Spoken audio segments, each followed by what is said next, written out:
Danas ću vam pokazati trik sa Bicycle Guardians kartama. Molim pomagača da kaže stop. Stop. Ok, evo ga.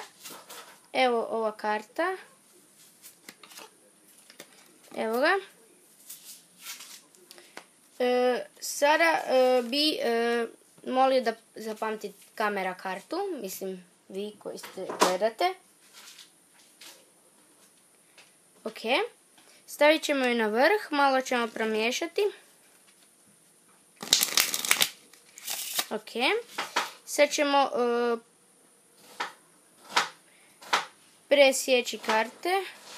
Čekajte. Presjeći karte, evo ga. Pusnuti prstima i vaša će se karta naći između valjda dva džokera. Da, dva džokera. I to je ta karta. Hvala na gledanju. Evo možete pregledati špil da nema duplikata. Hvala na gledanju i doviđenja.